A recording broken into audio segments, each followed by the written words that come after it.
Di nëse e kam Feratin në këto momente, po, Eni të përshëndes sërish, duket se seanca është shtyrë për ditën e nesërme në orën 10, cila ka qenë arsye, ka dhënë një argument gjykata në lidhje me këtë shtyrje për ditën e nesërme?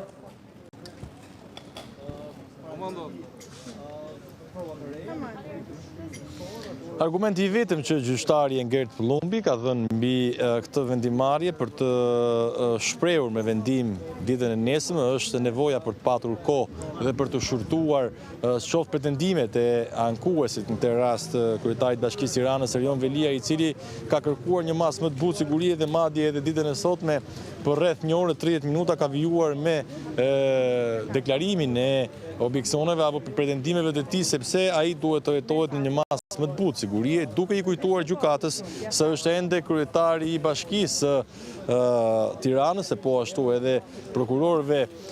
të SPAK, ndërkohë që nga ana tjetër në përfundim të seancës, teksa gjykata dhe konkretisht gjyqtari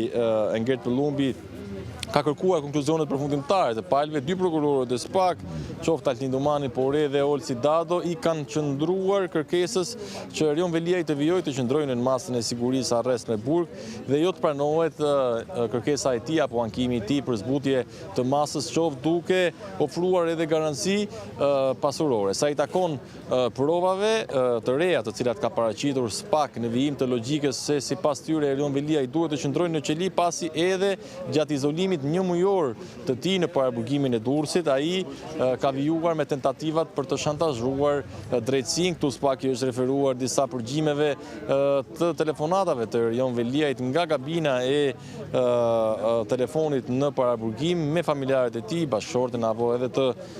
vëllain, ku vetë zoti Velia ka pretenduar që këto biseda kanë qenë të kontekstit për të orientuar dhe organizuar qëndrimin që ai do të mbajë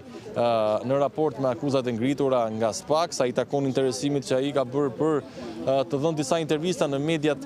kryesore në vend dhe nga ana tjetër qëndrimi sipas tij apo orientimi për të mbajtur qëndrim ka qenë për shkak se ka vënë re se ndaj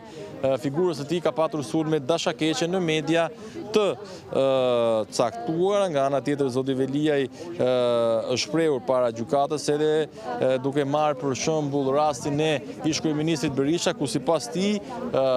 Sali Berisha ka kërcënuar dhe ka intimiduar drejtësinë nëpërmjet konferencave apo fjalëve që ai mban para dyerve të SPAK teksa paraqitet për masën e sigurisë detyrim paraqitje dhe të lloj mënyre zoti Velia I ka kërkuar llogari pse në këtë rast nuk ndiqet I njëjti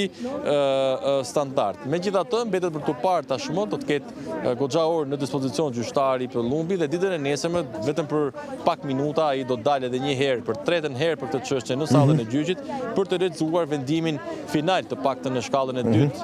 të gjyqësorit në apel nëse Erion Veliaj do të vijojë të jetohet në masën e sigurisë arrest në Burg apo do të kemi një zbutje të masës së sigurisë së tij me ndonjë nga masat e tjera që parashikohen